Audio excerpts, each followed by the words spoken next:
ہاتھ رکھے گا وہ نکاح میں دے دیں گے. اگر آپ یہاں کی بادشاہی چاہے بادشاہ دیں گے، سرداری مانگو سرداری دیں گے. بس یہ بات نہ کہا کرو کہ اللہ کے سوا کوئی معبود نہیں. اور حضور صلی اللہ علیہ وسلم کا دنیا کے اندر آنے کا مقصد یہی تھا کہ مخلوق کو اللہ کی طرف متوجہ کرنا اور اللہ کا غیر مخلوق کے دل سے نکالنا. اس جھگڑے پر خاندان کی قربانی، مال کی قربانی، جان کی قربانی، اولاد کی قربانی، گھر بار کی قربانی، نبی کے یاروں کی رشتہ داروں کی قربانیاں اسلام پر لگی، تب جا کر اللہ نے یہ دین ہمارے تک پہنچایا. یہ جھگڑا تھا. اور توحید اللہ کی وحدانیت. فرمایا اعمال میں کمی ہو گئی، کامیابی اللہ کسی نہ کسی درجے میں دے دیں گے. اگر اعتقاد میں کمی ہوئی، توحید کے عقیدے میں کمی ہوئی تو نجات نہیں ملی. ہر ایک کو معاف کر دوں گا. ان اللہ، اللہ کر سکتے، اللہ فرمائے لا یشرک بہ ویغفر ما دون ذلک لمن یشاء. جسے چاہوں معاف کر دوں لیکن مشرک کو معاف نہیں کروں گا. مشرک کو معافی نہیں. اور مشرک کون؟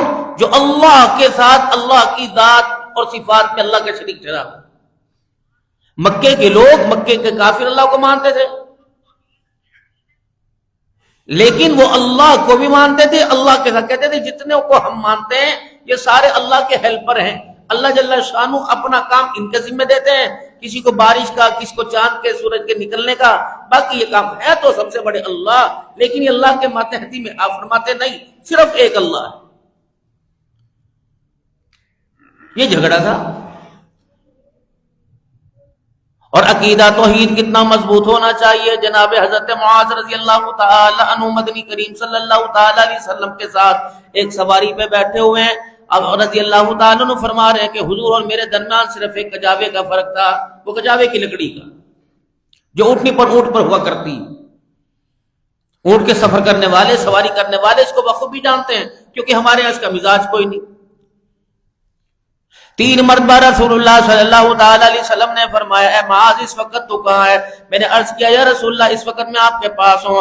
آپ نے فرمایا دیکھنا سب کچھ کرنا لیکن اللہ کی ذات کس کا شریک نہ ٹھہرانا. بے شک تو جلا دیا جائے، تو ذبح کر دیا جائے، تو آگ میں ڈال دیا جائے، تیری زبان سے ایک ہی لفظ نکلنا چاہیے کہ ربی اللہ. یہ تیرا معیار ہونا چاہیے بھائی. اور حدیث پاک میں آیا مدنی کریم صلی اللہ تعالی علیہ وسلم نے ارشاد فرمایا قیامت کا دن ہوگا، اللہ اکبر، جب جنتی جنت میں چلے جائیں گے، جہنمی جہنم کے اندر چلے جائیں گے، اس وقت مالک کائنات بھیجے گا جاؤ جہنم کا جائزہ لے کے آؤ. بعض جگہ فرمایا جبرائیل علیہ السلام کو بھیجا جائے گا، بعض جگہ فرمایا فرشتوں کو بھیجا جائے گا. اللہ اکبر. کیا ہے کہ الہ العالمین کچھ بندے ہیں جو تیرے پر ایمان رکھتے ہیں، ان کا ایمان ایک رائی کے دانے کے برابر ہے، ان کا ایمان 1 دینار کے برابر ہے. اللہ فرمائیں گے جس کے دل کے اندر 1 دینار کے برابر ایمان ہے اسے جہنم سے نکال کر جنت میں داخل کر دو. پھر بھی کچھ اللہ فرمائیں گے اب کون باقی بچے؟ کہیں گے یا اللہ کچھ لوگ ایسے ہیں جن کے دل کے اندر آدھے دینار کے برابر ایمان ہے. اللہ فرمائیں گے انہیں بھی جہنم سے نکال کر انہیں بھی جنت میں داخل کر دو. پھر مالک کائنات کہیں گے اور دروغ جہنم، دیکھ اب جہنم کے اندر کون رہ گیا؟ الہ العالمین ایک بندہ رہ گیا جس کے دل کے اندر رائی کے دانے کے برابر ایمان ہے. رائی کے دانہ کتنا بڑا ہوتا ہے؟ اللہ فرمائیں گے اس کو بھی نکال لو اور نکال کر اسے نہر حیات کے اندر اس کو غسل کر دو. جب اس کو جہنم سے نکالا جائے گا ایسے اس کے جسم کی حالت ہو جائے گی جیسے جل کے کوئلہ ہوا جائے، لکڑی کوئلہ ہو جاتی ہے، ایسا حال ہوگا. پھر اللہ جل شانہ اسے نہر حیات کے اندر نہلوائیں گے، غسل دلوائیں گے. پھر ایسا نکل آئے گا حدیث پاک کے اندر آتا ہے جیسا ندی کے کنارے ہرے رنگ کے پتے اگ جاتے ہیں، اللہ اسے موت کے بعد، جلنے کے بعد ایسی حیات دوبارہ عطا فرما دیں گے. پھر اللہ جل شانہ اسے اپنے سامنے کھڑا کریں گے اور کہیں گے بتا تجھے کتنی بڑی جنت چاہیے؟ کہے گا مالک کائنات پیر رکھنے کی جگہ دے دے، مالک کائنات صرف بیٹھنے کی جگہ دے دے، کھڑے ہونے کی جگہ دے دے. پھر دریائے کرم جوش میں آئے گا، اللہ جل شانہ فرمائیں گے کیا میں تجھے زمین اور آسمان کے برابر جنت نہ دے دوں؟ مسکرا کے کہے گا اللہ آپ میرے سے مذاق تو نہیں کر رہے، رائی کے دانے کے برابر ایمان ہو، اتنی بڑی جنت ہے۔ فرمایا اللہ اکبر، تو اپنے حال کو دیکھ، تو میری شان کو دیکھ۔ حدیث میں آتا ہے جس کے دل کے اندر رائی کے برابر، رائی کے ذرے کے برابر ایمان ہوا، اللہ جل شانہ زمین آسمان سے بڑی اسے اللہ جنت عطا فرمائے گا۔ یہ اللہ کی کرم نوازی ہوگی۔ فرمایا جتنے آسمان اور زمین کی چوڑائی لمبائی ہے تجھے اتنی بڑی جنت نہ دے دوں؟ یہ وہ ہوگا کہ جس نے زندگی میں ایک مرتبہ لا الہ الا اللہ کہا ہوگا۔ رحمت عالم صلی اللہ تعالی علیہ وسلم نے ارشاد فرمایا من قال لا الہ الا اللہ مخلصا دخل الجنہ، فرمایا جس نے زندگی کے اندر ایک مرتبہ لا الہ الا اللہ کہہ دیا، اس کلمے کے حلال کو حلال جانا، حرام کو حرام جانا، جس نے کوئی نیکی نہ کی، صرف لا الہ الا اللہ کا، میں محمد ضمانت دے رہا ہوں جنت الفردوس میں ضرور جائے گا۔ آپ حضرات نے گزشتہ جمعوں میں حضور صلی اللہ تعالی علیہ وسلم کی معراج تک سنا تھا، جب آپ کے چچا ابی طالب کا انتقال ہو گیا تھا اور آپ کی گھر والی سیدہ خدیجہ الکبریٰ بھی آپ کو اکیلا چھوڑ کے دنیا سے چلی گئی تھی۔ پھر رسول اللہ صلی اللہ تعالی علیہ وسلم کو اور آپ کے جانثاروں کو ہجرت حبشہ کی طرف جانا پڑا، آپ کے غلاموں کو ہجرت حبشہ کرنا پڑی، اور امام الانبیاء صلی اللہ تعالی علیہ وسلم مکے میں رہ کر لوگوں کے لیے دعائیں کیا کرتے، ان کی ہدایت کے لیے اللہ سے مانگا کرتے، ان کے دروازے پر جا کر ان کو توحید کا مزاج سمجھایا کرتے، لیکن ان کی سمجھ میں نہ آتا۔ جب حبشے سے ہجرت کر کر مسلمان واپس آ گئے، پھر اس وقت رسول اللہ صلی اللہ تعالی علیہ وسلم نے طائف کا سفر شروع کر دیا کہ طائف میں جا کر لوگوں کو اللہ کی توحید سناؤں، خدا کی طرف لوگوں کو بلاؤں۔ پھر لوگوں نے حضور صلی اللہ علیہ وسلم کی بات کو ماننے سے انکار کر دیا۔ تین بڑے صدمے آئے، ایک تو آپ صلی اللہ علیہ وسلم کو مکے سے نکال دیا گیا، دوسرا آپ کے چچے کا انتقال ہو گیا، تیسرا آپ کی گھر والی بھی آپ کو سہارا دینے والی، دلاسا دینے والی، آپ کی امیدوں کو بڑھانے والی دنیا سے چھوڑ کے چلی گئی۔ اس وقت رسول اللہ صلی اللہ تعالی علیہ وسلم نے مدینے کا ارادہ کر لیا۔ سن نبوت کا 11واں سال تھا، 10 سال گزر گئے، مکے والوں کی اذیتیں برداشت کرتے، 10 سال گزر گئے، مکے والوں کی تکلیفیں برداشت کرتے، لیکن کسی طرح بھی میرے عزیزوں مکے والوں کا دل نرم نہ ہوا۔ ہجرت کا 11واں سال ہوا، رسول اللہ صلی اللہ علیہ وسلم اپنے دو جانثاروں کو، ایک سیدنا صدیق اکبر رضی اللہ تعالیٰ عنہ کو، ایک حضرت علی رضی اللہ تعالیٰ عنہ کو لے کر آپ مینا کے میدان میں چلے گئے۔ 11ویں سال میں جب حج آیا، حج پہلے بھی ہوا کرتا تھا، 11ویں سال میں حج آیا تو پوری دنیا کے مسلمان وہاں میدان مینا کے اندر اکٹھے ہوئے۔ اللہ کے نبی صلی اللہ تعالی علیہ وسلم مینا کے میدان کے اندر چلے گئے۔ اس وقت مدینے سے 5 افراد حج کرنے کے لیے آئے تھے۔ اللہ آپ کو مجھے حج کی توفیق عطا فرمائے، کہہ دو آمین۔ اللہ اسی سال حج کروا دے، عمرے کی توفیق عطا فرمائے۔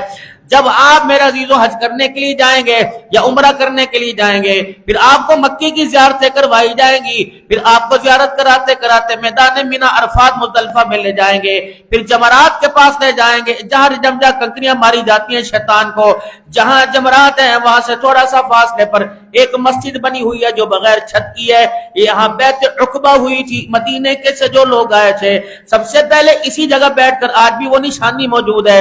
رسول اللہ صلی اللہ علیہ وسلم نے ان کو اسلام کی دعوت دی تھی۔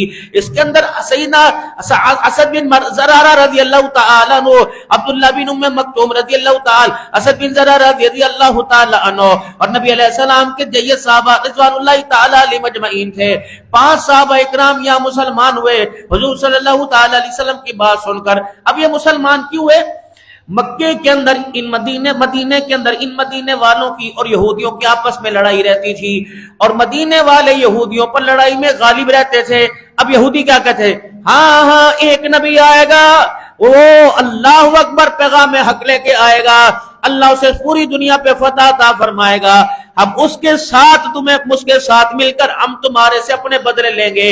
انصار مدینہ کو، مدینے والوں کو پہلے ہی پتا تھا ایک نبی آنے والا ہے۔ رحمت عالم صلی اللہ تعالی علیہ وسلم ارشاد فرما رہے کیا تم نے تورات کے اندر، کیا زبور انجیل کے اندر تم نے آنے والے نبی کی نشانیاں نہیں پڑھی؟ کہا ہاں، یہ تو وہ یہودی کہتے تھے کہ ہماری کتابوں میں لکھا ہے ایک نبی آنے والا ہے۔ لگتا ہے وہ نبی دنیا میں آ گیا اور لوگوں یہودیوں سے پہلے ہم حضور کا کلمہ پڑھ کے حضور کے ساتھ ہو جائیں تاکہ اللہ جل شانہ ہمیں بھی ساری دنیا کے اوپر فوقیت عطا فرما دے۔ ان کے ذہن پہلے کھل چکے تھے۔ آپ علیہ السلام نے ارشاد فرمایا کہ جاؤ، 5 صحابہ جاؤ مدینے کے اندر جاؤ، اور جا کر مدینہ پہلے یثرب تھا، اللہ اکبر، آپ نے فرمایا جاؤ مدینے کے اندر جا کر پہلے رستہ ہموار کرو، پہلے جگہ صاف کرو، پہلے جگ لوگوں کے دلوں کو صاف کرو، پھر میں تمہارے پاس آ جاؤں گا۔ اگلے سال آنا، کچھ اور آدمیوں کو ساتھ لے کے آنا۔ اگلا سال آیا، 12 افراد میرے عزیزوں، 12 افراد اس کے اندر حج کرنے کے لیے آئے، 5 پہلے تھے، 7 نئے آئے۔ امام الانبیاء صلی اللہ علیہ وسلم نے ان 12 کو دعوت دی، 12 کے 12 مسلمان ہو گئے۔ پھر اللہ کے پاک نبی صلی اللہ تعالی علیہ وسلم نے ہجرت کا ارادہ کیا، پھر ہجرت کا 13واں سال آیا، یوں کر کے تعداد بڑھتے بڑھتے اللہ اکبر مسلمانوں کی تعداد 75 کے قریب ہو گئی۔ وہ کہنے لگے یا رسول اللہ صلی اللہ علیہ وسلم، رستہ ہموار ہو گیا، جگہ ہموار ہو گئی، لوگوں کے دلوں کے اندر آپ کی عظمت شان بیٹھ گئی، لوگوں کے دلوں کے اندر آپ کے آنے کی طلب پیدا ہو رہی ہے، اللہ کے نبی آپ کب تشریف لائیں؟ رحمت عالم صلی اللہ علیہ وسلم نے فرمایا تم جا کر وہاں تیاری کرو، میں قریب آؤں گا۔ انہی میں ایک عورت بیٹھی ہوئی تھی، کہنے لگی جاؤ جاؤ۔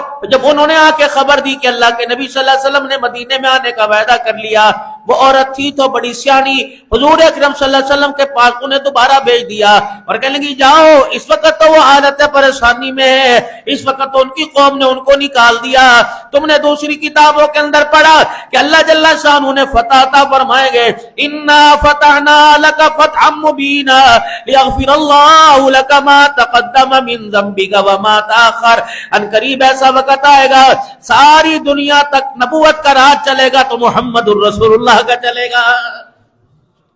تو جاؤ واپس چلے جاؤ۔ کہ کیا کریں جا کے؟ کہ واپس جاؤ اور اس سے جا کے پوچھو، یہ نہ ہو کل تیرے رشتہ داروں سے تیری صلح ہو جائے، کل تیرے رشتہ دار تیری بات مان لیں، آپس میں تائے چاچے ہو، یہ تیرا داد کا ہے، کل اگر تمہاری صلح ہو جائے تو یہ نہ ہو کہ آپ ان کے ساتھ واپس آ جائے اور ہمیں حضورہ چھوڑ دیں۔ جاؤ وعدہ لے کے آؤ کہ اللہ کے نبی آپ مدینے میں آئے، واپس تو نہیں جائیں گے۔ امام الانبیاء صلی اللہ تعالی علیہ وسلم سے عرض کرنے لگے یا رسول اللہ، ہم تو نہیں کہہ رہے، ہماری وڈکی کہہ رہی ہے، ہماری وڈیری مائی کہہ رہی ہے، تھی تو بڑی سیانی، مسکرا کے فرمایا او لوگو، اگر تم نے اس حالت میں میرا ساتھ دیا تو میں محمد بھی تمہارے سے وعدہ کر رہا ہوں، میرا مرنا بھی تمہارے ساتھ، میرا جینا بھی تمہارے ساتھ ہے، آؤں گا ضرور مکے میں، لیکن پھر مدینے میں آ کے بسیرا کروں گا۔ یہ انصار مدینہ کہلائے۔ ان کے ساتھ رسول اللہ صلی اللہ علیہ وسلم نے 2 صحابہ کو بھیج دیا، ایک جناب مصعب بن عمیر رضی اللہ تعالیٰ عنہ، ایک جناب عبداللہ بن ام مکتوم رضی اللہ تعالیٰ عنہ۔ ان دونوں صحابہ کو بھیج دیا، جاؤ جا کے مدینے والوں کو قرآن سناؤ، قرآن سکھاؤ۔ اب جمعہ شروع نہیں ہوا تھا، یہ مسجد جمعہ جو مدینے میں ہے، یہ تو رسول اللہ صلی اللہ علیہ وسلم نے جمعہ پڑھا، جمعہ پہلے شروع ہو چکا تھا، یوم العروبہ اس کا نام تھا۔ اسد بن زرارہ رضی اللہ تعالیٰ عنہ، جن کے گھر کے اندر یہ عبداللہ بن ام مکتوم اور مصعب بن عمیر رضی اللہ تعالیٰ عنہ جا کے ٹھہرے تھے، اور انہی کا گھر اسلام کا مدرسہ بنا تھا، تبلیغ کا مرکز بنا تھا۔ آپ کے دل کے اندر خیال پیدا ہوا، اللہ اکبر، آپ کے دل کے اندر خیال پیدا ہوا، یہودیوں نے تو اپنا دن ہفتہ رکھ رکھا ہے، ہفتے کے دن عبادت کرتے ہیں اکٹھے ہو کے، اور عیسائیوں نے تو اپنا دن اتوار رکھ رکھا ہے، کیوں نہ ہمارا دن بھی کوئی اور ہونا چاہیے۔ انہوں نے یوم الجمعہ رکھا اور جمعے کی نماز پڑھا دی۔ رحمت والے نبی صلی اللہ تعالی علیہ وسلم کو پتہ لگا، آپ صلی اللہ علیہ وسلم نے ارشاد فرمایا بڑا اچھا کام کیا، آمنہ کا لال تیری بات، تیری نماز کی تائید کر رہا ہے۔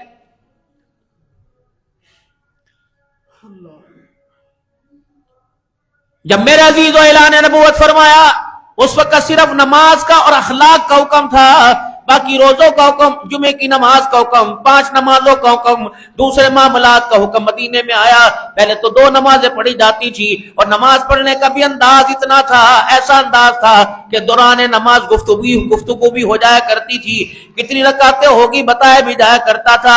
ابتدائے دور میں رسول اللہ صلی اللہ علیہ وسلم ممبر پہ کھڑے ہو کے نماز پڑھایا کرتے، قیام ممبر پہ ہوتا، رکوع ممبر پہ ہوتا، جب سجدے کی باری آتی حضور ممبر سے اتر کر، یعنی اس وقت صحابہ کو نماز سکھلائی جا رہی تھی، کیسے کھڑے ہوں گے، ایسے رکوع کریں گے۔ پھر پیچھے سے آنے والا آواز دے کے کہتا کم رکعتنا، کتنی رکعتیں ہو گئی، نماز کی سب میں کھڑے ہونے والا اشارہ کرتا 2 رکعتیں ہو گئی۔ اس وقت 2 نمازوں کا حکم تھا۔ رحمت والے نبی صلی اللہ علیہ وسلم کو مسئلہ درپیش آیا کہ کسی طرح اب مسلمانوں کی تعداد زیادہ بڑھ گئی، کس طرح مسلمانوں کو اکٹھا کیا جائے اور اس کے لیے کون سی صدا لگائی جائے۔ عبداللہ بن زید رضی اللہ تعالی عنہ نے خواب دیکھا، اور خواب میں دیکھا ایک بندے کے ہاتھ میں نقوس ہے۔ آپ نے فرمایا یہ نقوس مجھے دے گا۔ وہ کہنے لگا اس نقوس کا تو کیا کرے گا؟ اس نے کہا مسلمانوں کی تعداد زیادہ ہو گئی، اس لیے میں اس نقوس کو بجاؤں گا تاکہ مسلمان نماز کے لیے اکٹھے ہو جائے۔ اللہ اکبر۔ وہ خواب میں آنے والا کہنے لگا کیا میں تجھے کلمات نہ سکھا دوں جو اس نقوس سے زیادہ اچھے ہیں؟ ابھی رسول اللہ صلی اللہ علیہ وسلم کے پاس مشورہ ہو رہا ہے، رات کو خواب میں کسی نے آ کے کہا کیا میں تجھے اس نقوس سے بہتر چیز نہ بتا دوں؟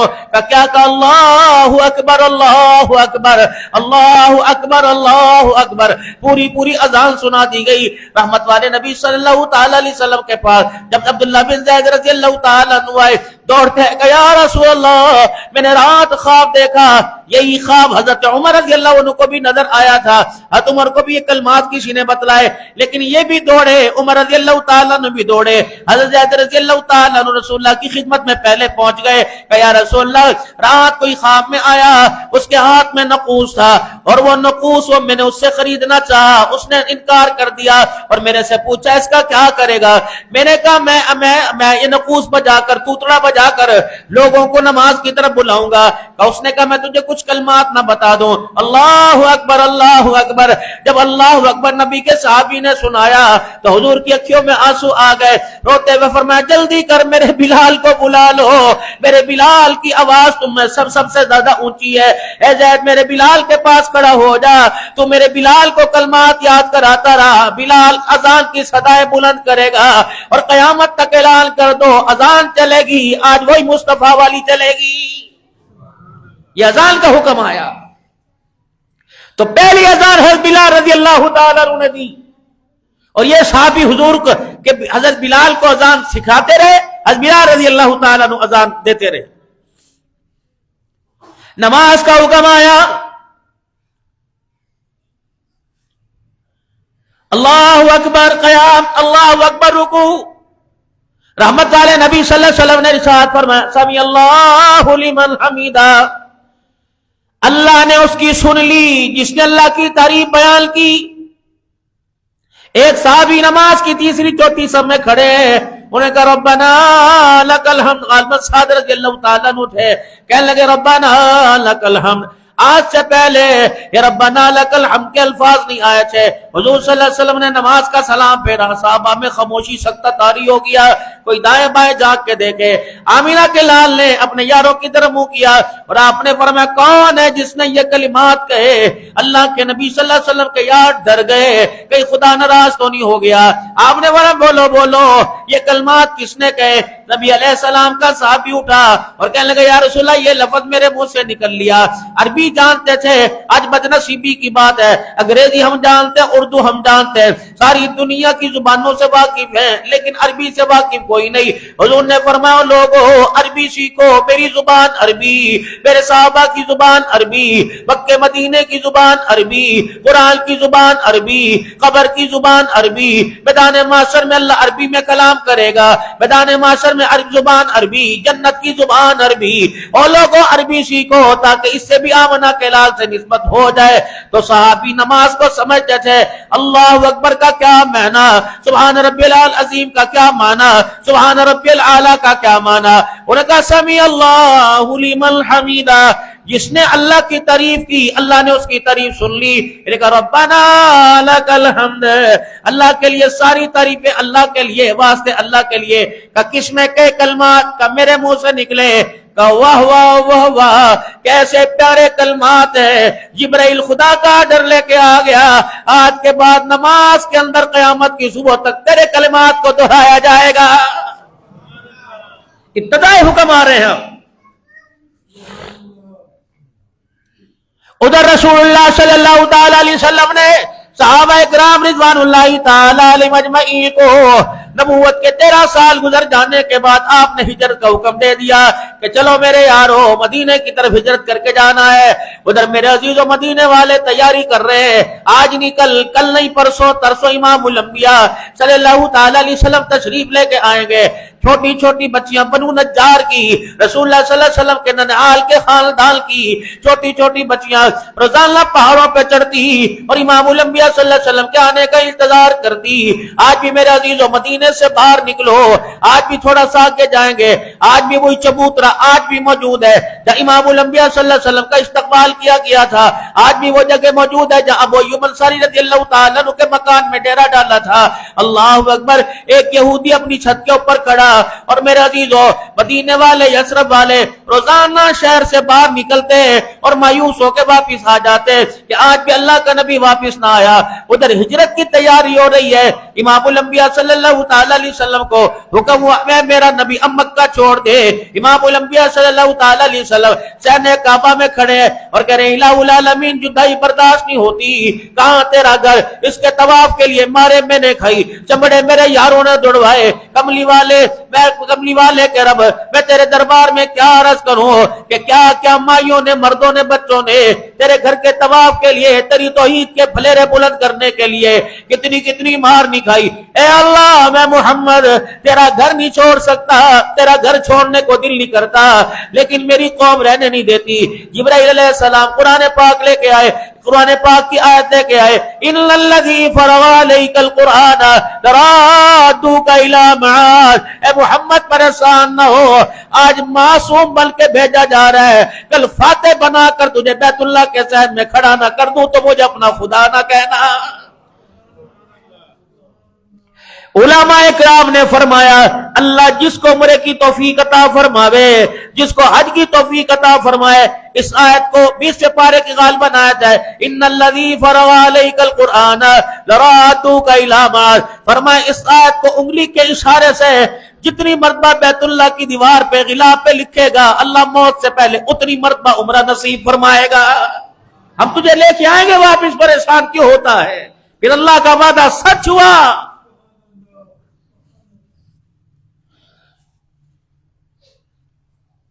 میرا محبوب صلی اللہ تعالی علیہ وسلم تیاری کیجئے الہ العالمین میں جاؤں. فرمائے نہیں پہلے اپنے جانشاروں کو بھیج دے, میری باری کم آئے گی.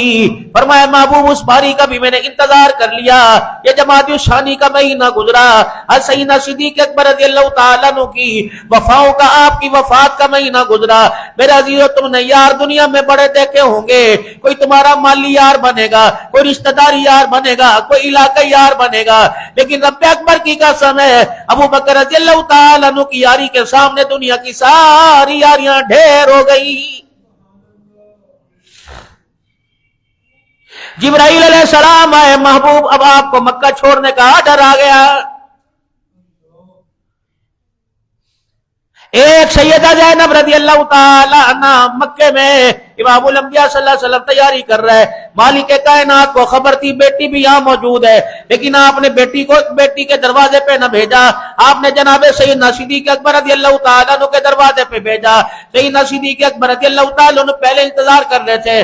کہا میرا محبوبہ تجھے لوگ بے شک پتھر مارتے ہیں, تیری ذات تیری بات کا انکار کرتے ہیں, لیکن تیری ذات پر اتنا بھروسہ, انہوں نے اپنی امانتوں کو تیرے سپرد کر رکھا ہے. الہی میں کیا کروں, اگر میں ان کی امانتیں چھوڑ کے چلا گیا دنیا قبضہ کرے گی, یا میں ان کی امانتوں کو ساتھ لے کے چلا گیا مجھے امین کون کہے گا. فرمایا میں نے اس کا انتظام کر لیا. کہا ہے تیرا داماد فاطمہ کا گھر والا حضرت حسن حسین کا، کہا ہے تیرا داماد علی رضی اللہ تعالیٰ عنہ، شادی تو مدینہ طیبہ میں، کہا ہے علی رضی اللہ تعالیٰ عنہ اس کو بلاؤ، بستر پہ بٹھا دو، کہ علی جب تک مکے والوں کی امانتیں نہ دینا اس وقت تک مکہ چھوڑ کے مدینے میں نہ آنا۔ الہ العالمین میں کیا کروں؟ فرمایا سیدھا صدیق اکبر کے دروازے پہ چلے جاؤ۔ امام الانبیاء صلی اللہ تعالی علیہ وسلم تشریف لے گئے، سیدنا صدیق اکبر رضی اللہ تعالیٰ عنہ دروازہ کھول دیا۔ جب آپ تشریف لے گئے تو ابو بکر رضی اللہ تعالیٰ عنہ اپنے گھرانے کے ساتھ بیٹھے تھے۔ آپ نے فرمایا ابو بکر کا جی ابو بکر اللہ نے مجھے مدینہ مکہ چھوڑنے کو حکم دے دیا۔ صدیق کی آن نکل گئی، یا رسول اللہ آپ چلے گئے میرا کیا بنے گا؟ فرمایا صدیق اللہ نے تجھے بھی میرے ساتھ جانے کا آرڈر دے دیا۔ جب رحمت والے نبی نے اپنی بات کا اظہار فرمایا، سیدہ اسماء رضی اللہ تعالی عنہ، سیدہ عائشہ رضی اللہ تعالی عنہ، سیدنا صدیق اکبر کے گھر والے بیٹھے تھے، حضور کی یوں نگاہ اٹھی، آپ نے فرمایا ابو بکر رشتہ داروں کو گھر والوں کو ذرا پرے کر دے، میں نے کوئی راز کی بات کرنی ہے۔ صدیق نے ٹھنڈاؤں کا بڑا کہ کملی والے یہ میرے نہیں ہے تیرے غلام ہے، اب جو بات کرے میرا گھرانہ کٹ تو جائے گا، اس گھر کی بات چار دیواری کے باہر نہیں جائے گی۔ آپ حکم فرمائیں۔ میرا ابو بکر ہجرت کا حکم آ گیا، میرے ساتھ مدینے چلنا ہے۔ یا رسول اللہ میں نے سواریوں کا انتظام کر رکھا ہے۔ کب؟ کہ کتابوں میں لکھا ہے، میں نے بھی سنا تھا پڑھا تھا، آمنہ کے لال کو وہاں کے لوگ رہنے نہیں دیں گے، آپ کو ہجرت کرنا پڑے گی۔ اللہ اکبر، میں نے سواریوں کا انتظام کیا۔ کہ کملی والے، آپ نے فرمایا کہ سواری کی قیمت کیا ہے؟ کہ کملی والے یاری رہ جائے گی، میں اچھا لگوں گا آپ سے سواری کی قیمت دیتا ہوا۔ آپ نے فرمایا جب تک قیمت ادا نہیں ہوگی میں سواری پر سوار نہ ہوں گا۔ رحمت والے نبی صلی اللہ تعالی علیہ وسلم تیاری کرنے لگے۔ اللہ اکبر، پھر بیٹے سے کہہ دیا، غلام سے کہہ دیا ایسا کریو، اللہ کے نبی جانا کہاں ہے؟ فرمایا غار ثور کے اندر جانا ہے۔ اللہ کے نبی کیا کرنا پڑے گا؟ بیٹے غلام سے کہہ دیا تو شام کو بکریاں چراتا چراتا پہاڑ کے اوپر لے آئیو تاکہ ہمیں وہاں دودھ مل جائے۔ اور بیٹیوں سے کہہ دیا ایسا کرنا شام کو کھانا باندھ کر ہمارے پاس لے آنا۔ اللہ اکبر، ادھر سفر کی تیاری ہو رہی ہے، ادھر میرے عزیز و بات کو امانت کو سنبھالنے کی تیاری ہو رہی ہے۔ سارے مکے کا کفر ادھر دارالندوہ کے اندر میٹنگ ہو رہی ہے کہ کسی طرح امام الانبیاء صلی اللہ علیہ وسلم کے بڑھتے ہوئے مشن کو روکا جائے۔ ادھر میرے عزیزوں فیصلہ یہ ہوا ہر قبیلے کا ایک فرد مل جائے، 100 کے قریب قبیلے ہیں، 100 جوان مل جائے، اکٹھا امام الانبیاء صلی اللہ علیہ وسلم پہ حملہ کر دے، آپ تلوار چلا دے اور آپ کو معاذ اللہ دنیا سے رخصت کر دے تو دیت بھی 100 کے اوپر آئے گی، الزام کسی پہ نہیں آئے گا، جان چھوٹ جائے گی۔ وَإِذْ يَمْكُرُوا بِكَ الَّذِينَ، ادھر اللہ قرآن کے اندر اعلان فرما رہا ہے میرا حبیب جو تدبیریں چار دیواری میں بیٹھ کر کر رہے ہیں ان ساری تدبیروں کو اللہ نے تیرے پہ ظاہر کر دیا۔ وَيَمْكُرُونَ وَيَمْكُرُ اللَّهُ وَاللَّهُ خَيْرُ الْمَاكِرِينَ۔ اللہ اکبر، سارا راز بتا دیا گیا۔ امام الانبیاء صلی اللہ تعالی علیہ وسلم نے ارشاد فرمایا الہ العالمین میں کیسے گھر سے نکلوں، چاروں طرف مشرک تلوار لے کے کھڑا ہے۔ فرمایا میرا محبوبہ وَجَعَلْنَا مِن بَيْنِ أَيْدِيهِمْ سَدًّا وَمِنْ خَلْفِهِمْ سَدًّا فَأَغْشَيْنَاهُمْ فَهُمْ لَا يُبْصِرُونَ شَاءَتِ الْوُجُوهُ لِلْحَيِّ الْقَيُّومِ وَقَدْ خَابَ مَنْ حَمَلَ ظُلْمًا۔ فرمایا میرا محبوب ایک مٹی کی مٹھی ہاتھ میں لے لے اور اپنے گھر کا دروازہ کھول، 100 ننگی تلواروں کے درمیان میں سے گزر جا۔ وَجَعَلْنَا مِن بَيْنِ أَيْدِيهِمْ سَدًّا، پڑھ کے پھونک مار دے اور ان کی طرف پھینک دے۔ الہ العالمین دائیں پھینکوں گا بائیں والے رہ جائیں گے، بائیں پھینکوں گا آگے والے رہ جائیں گے، آگے پھینکوں گا پیچھے کے لوگ رہ جائیں گے۔ اللہ مٹھی مٹی کی ایک ہے، آنکھیں 100 افراد کی۔ فرمایا محبوبہ اللہ اکبر، مٹھی تیری مٹھی میں ہے، حکم میرا چلے گا، ہوا میں اچھالنا تیرا کام، ان کافروں کی آنکھوں میں پہنچا دینا میں اللہ کا کام ہے۔ پھینکی رسول اکرم نے مٹی اور سارے کھڑے مٹی، آنکھیں مر رہے۔ ادھر اللہ کا نبی چل کے سیدنا صدیق اکبر رضی اللہ تعالیٰ عنہ کے گھر۔ اب صبح تک داغ جھاک ہوتی رہی، صبح تک انتظار ہوتا رہا کہ اللہ اکبر کب نکلے کب سر قلم کرے. اللہ اکبر وقت گزرتا گیا. حضرت علی رضی اللہ تعالیٰ عنہ کو بستر پہ پایا. علی رضی اللہ تعالیٰ عنہ اللہ اکبر بتا آمنہ کا لال کہاں چلا گیا؟ فرمایا مجھے پتہ ہے لیکن بتاؤں گا نہیں. اب کیا کہہ رہے وہ چلے گئے. کہاں گئے؟ کہ جہاں جانا تھا. اللہ اکبر یہاں جانا تھا وہاں چلے گئے. اب سارے مکے کا کفر رحمت والے نبی کی تلاش میں نہ نکلا, سیدھے ابوبکر کے دروازے پہ چلا گیا. اس وقت کے دشمن کو پتا تھا ابو بکر اور رحمت والے نبی کو کوئی جدا نہیں کر سکتا. آج کے دشمن نے پورے حربے استعمال کر لیے, پوری طاقت استعمال کر لی, حکومتوں کا سہارا لے لیا, مال کا سہارا لے لیا. رب اکبر کی قسم ہے خاک منہ پر پڑ گئی. آج تک ابو بکر اور آمنہ کے لال کو کوئی بھی جدا نہیں کر سکا. دروازہ من دق الباب, ابو جہل آگے بڑھا. من دق الباب, کون دروازے پر؟ بیٹی دروازہ کھول. چھوٹی سی عمر ہے, سیدہ اسماء رضی اللہ تعالیٰ عنہ کی. اللہ اکبر, دروازہ کھول دیا. اللہ اکبر, بیٹی بتا تیرا باپ کہاں ہے؟ تلاش حضور کو کر رہے ہیں. بیٹی بتا تیرا باپ کہاں ہے؟ اللہ اکبر کہنے لگی میں تجھے کیوں بتاؤں. اب سوچ میں پڑ گئی.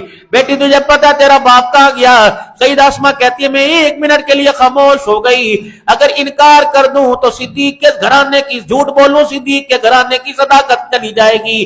اگر میں ہاں کر دوں تو میرے ابا کی یاری کے اندر فرق آ جائے گا. تو میں نے وہاں کھڑے ہو کے کہا ہاں بتا تو کیا کہتا ہے؟ کہ تیرا باپ کیا ہے؟ کہ کیوں پوچھتا ہے؟ کہ جہاں تیرا باپ ابو بکر ہوگا وہاں آمنہ کا لال ہوگا. کہ مجھے پتہ ہے لیکن بتاؤں گی نہیں. بار بار اصرار کیا, بار بار پوچھا گیا لیکن نہیں بتایا. سیدہ اسماء کہتی ہے میرے بالوں سے پکڑا اور میں ننھی سی ڈال کو یوں کر کے اچھال کر ہوا میں زمین پہ پٹک دیا. میرے کان کی اتنی زور سے کان نوچا, میرے کان کی بالی پھٹ گئی اور میرے چہرے پر ابو جہل کی انگلیوں کے ہاتھ چھپ گئے اور میرا چہرہ, میرا ماتھا پتھر پہ لگا, خون آنے لگ گیا. ادھر رسول اللہ صلی اللہ تعالی علیہ وسلم کے کھانے کا انتظار ہو رہا ہے. ادھر ابو جہل اپنے ہاتھ بازو کھڑا کر گیا. کہ لگا نا یہ بیٹے یہ گھرانہ صدیق اکبر کا ہے, یہ ابو بکر کا گھرانہ, یہ جان تو دے سکتے گا, جان تو دے دے گا لیکن آمنہ کے لال کی بات کو کے راز کو نہیں کھولے گا. یقین تھا. اب اسماء کھانا تو شادان باندھا, کھانا لیا. ادھر رسول اللہ صلی اللہ علیہ وسلم غار میں. میرے عزیزو آج تو بڑی سہولت کر دی سعودیہ والوں نے, اللہ انہیں جزائے خیر عطا فرمائے. بڑے راستے غار حرا اور غار ثور کے ہموار کر دیے. ان قریب میرے عزیزو آنے والے وقتوں میں گاڑی چلے گی جو نیچے سے اوپر غار کے اندر بعض جگہ کہ لفٹ پہ بنا رہے ہیں کہ نیچے سے اٹھا کے اوپر غار کی زیارت کے لیے پہنچا دیں گے. ادھر جناب سیدنا صدیق اکبر رضی اللہ تعالیٰ عنہ مدنی کریم صلی اللہ تعالیٰ علیہ وسلم کو لے کر آپ غار ثور کے پاس پہنچ گئے. کہ یا رسول اللہ آپ ذرا بات ٹھہریے, میں اندر جا کر اس غار کو دیکھ کے آتا ہوں. آپ نے فرمایا ابو بکر کیا بات ہے, تیری جان نہیں ہے کہ تجھے اذیت نہیں ملے گی, تجھے تکلیف نہیں ملے گی. مسکرا کے کہنے لگے یا رسول اللہ, اللہ اکبر, اگر ابو بکر کو کچھ ہو گیا تو ابو بکر کو نقصان ہوگا, اگر کسی زہریلے جانور کی وجہ سے آپ کو کچھ ہو گیا تو ساری امت کا نقصان ہو جائے گا. مالک کائنات نے ساری کائنات کے اندر میرا چناؤ کیا, اللہ نے مال علی کے حوالے کر دیا, آمنہ کا لال ابو بکر کے حوالے کر دیا. میں کیسے چھوڑوں آپ کو؟ پھر رحمت والے نبی صلی اللہ تعالی علیہ وسلم باہر, اور ادھر میرے عزیز اللہ اکبر, ادھر رحمت والے نبی کا جانثار صدیق اکبر رضی اللہ تعالیٰ عنہ اپنے سر کی پگڑی اتاری, میرے عزیز اس غار کے پتھروں کو صاف کرنا شروع کر دیا. سوراخ نظر آئے کہ اس سوراخ کو بند کرو, اس سوراخ کو بند کرو. اپنی پگڑی کو پھاڑ کے ٹکڑے کرنا شروع کر دیے. سوراخ زیادہ سے پگڑی کا کپڑا ختم ہو گیا. پھر اپنے کرتے کو پھاڑنا شروع کر دیا, اپنے کرتے کو پھاڑ کر سوراخ بند کر دیے. بند جگہ بنا کر اللہ کے نبی آ جاؤ, راستہ میں نے صاف کر دیا, میں نے بستر بچھا دیا. اللہ کے نبی نے فرمایا بستر کیا ہے؟ کہ میری گود ہے. النظر الی وجہ رسول اللہ, میرے اللہ سے ایک اللہ سے میں نے بات مانگی تھی, میرے اللہ سے ایک دعا مانگی تھی. الہ العالمین, زندگی میں کوئی ایسا وقت بھی آئے گا کہ دکھانے والا آمنہ کا لال ہوگا, چہرہ دکھانے والا آمنہ کا لال, دیکھنے والا ابو قحافہ کا بیٹا ہوگا. کملی والے لگتا ہے مالک نے دعا قبول کیا, آج وہ وقت آ گیا ہے. حضور اندر تشریف لے گئے